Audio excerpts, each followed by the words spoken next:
I came with the probable question for the coming session 2024-25, and this question can be asked in a 3 mark or in a 5 marks depending upon the number of questions. किस तरह से question पूछे जाएंगे and how many questions can be asked on this one.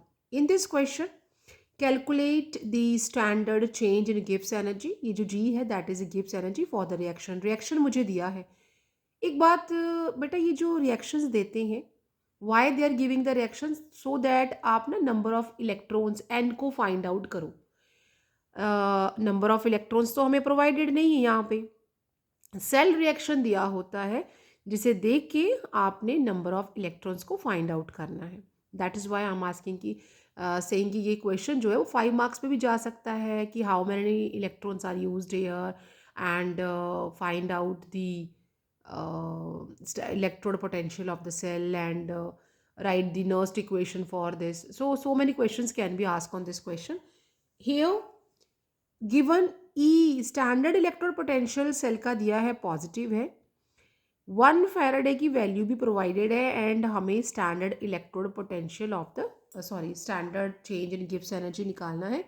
So solution जो ए है that is आपको पता होना चाहिए और मैं जो प्रीवियस वीडियो लेक्चर्स हैं उनमें भी मैंने शेयर किया है और अभी तक आप इतना सारा 10 यूनिट्स को याद कर चुके हैं. You must know that we are relating the standard change in a Gibbs energy equal to minus n f e naught means जो standard change in Gibbs energy है ना बेटा, that is equal to the minus n f e cell. मतलब यहाँ पे ये relation आपको याद होना चाहिए और किसी भी स्पॉन्टेनियस रिएक्शन के लिए गिब्स एनर्जी नेगेटिव होनी चाहिए और स्टैंडर्ड इलेक्ट्रोड पोटेंशियल पॉजिटिव होना चाहिए. Then the reaction is feasible और स्पॉन्टेनियस. याद रखना है this type of question can be ask in a MCQ like what are the two conditions or what are the conditions for spontaneous reaction. That is standard change in a Gibbs energy should be positive, sorry negative, or standard electrode potential for the cell should be positive. Gibbs energy negative होनी चाहिए और E cell positive होना चाहिए. तो ये हमने relation यहाँ लिख लिया. अब आप जो वैल्यूज़ हैं एन देखना है हमने. मैग्नीशियम सेकेंड ऑक्सीडेशन स्टेट में जा रहा है, कॉपर सेकेंड ऑक्सीडेशन स्टेट से सॉलिड स्टेट में आ रहा है. मीन्स नंबर ऑफ इलेक्ट्रॉन्स यहाँ पे जो यूज्ड हुए हैं दैट इज 2. 2 क्यों है? अगर आपको यहाँ पे लिखना है तो हम रिएक्शन कैसे लिखेंगे. mg सॉलिड से चेंज हो गया है किस में, that is mg 2 plus aqueous में और साथ में इसने यहाँ पे 2 इलेक्ट्रॉन्स जो हैं वो लूज कर दिए हैं. अब जो कॉपर है वो सेकेंड ऑक्सीडेशन स्टेट में था और एक्वस स्टेट में था और उसने 2 इलेक्ट्रॉन्स यूज़ कर लिए और वो किस में यूज चला गया, सॉलिड स्टेट में. तो नंबर ऑफ इलेक्ट्रॉन जो यूज्ड हैं दैट इज 2. ये हाफ ऑक्सीडेशन रिएक्शन है, ये हाफ रिडक्शन रिएक्शन है और ये एनोड पे और ये कैथोड पे. तो एन कितना आ गया यहाँ पे 2. तो यहाँ हम क्या करेंगे, एन की जगह माइनस एन की जगह 2 लगा दो. फेराडेज की वैल्यू आपको दी हुई, फेराडे की वैल्यू कितनी, दैट इज 96500 और ई सेल भी दिया है बेटा यहाँ पे, स्टैंडर्ड इलेक्ट्रोड पोटेंशियल भी दिया है, गिवन है दैट इज 2.71. मन तो नेगेटिव का साइन एज इट इज़ ही बाहर रह जाएगा. यहाँ से आप इस तरह से 2 डिजिट्स को कट कर दो and rest what you have to do now, you have just simply multiply it. और अगर मैं इसको अभी मल्टीप्लाई करूँगी it will take a too much time, क्योंकि ज़्यादा तो नहीं बट हम 6 5 को मल्टीप्लाई करते हैं that is 10, 1 carry 13, 1 carry and 19.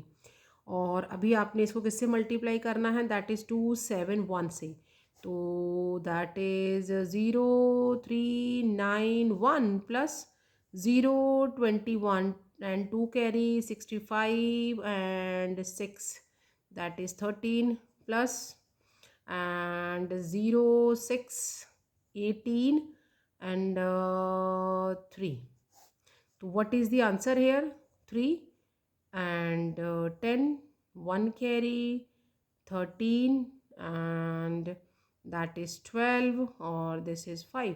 तो यहाँ पे जो वैल्यू है दैट इज़ -5203030। तो यहाँ पे ये एनर्जी, यहाँ पे इस तरह से हमारा जो standard change in gives energy है वो हमने फाइंड आउट कर लिया है। इतना सही काम था। और नेक्स्ट क्वेश्चन इसी का जो सब पार्ट है that is why is it necessary to use salt bridge in a galvanic cell. जो इलेक्ट्रोकेमिकल सेल होते हैं ना उन्हें ही हम गैल्वेनिक सेल कहते हैं। तो and Daniell cell is a cell where zinc is used as a, क्या यूज़ करते हैं जिंक को, anode, and copper is used as a cathode. तो यहाँ पे why salt bridge is use. तो सेकेंड पार्ट जो है, सॉल्ट ब्रिज हम क्यों यूज़ करते हैं, सॉल्ट ब्रिज की क्या फंक्शन है, सॉल्ट ब्रिज फंक्शन, बिकॉज क्यों यूज़ करते हैं तो फंक्शन क्या लिखेंगे, और फंक्शंस दैट इज़ इसमें एक जो है टू मेंटेन, क्या मेंटेन करना है, सेल न्यूट्रलिटी। एक तो न्यूट्रलिटी, सेल न्यूट्रलिटी को मेंटेन करना है, और दूसरा to allow the flow of current. So इसलिए हम सॉल्ट ब्रिज को यूज़ करते हैं। ये जो उसके दो फंक्शन है। So you can get a good marks in your coming board examination if you follow some basic rules. And see you in next video with more probable questions. Till then you take care. और अगर आपको video में कुछ भी doubt है just give me a comment, और अगर video अच्छी लग रही है तो लाइक करो और शेयर करो and subscribe my channel for the coming new updates.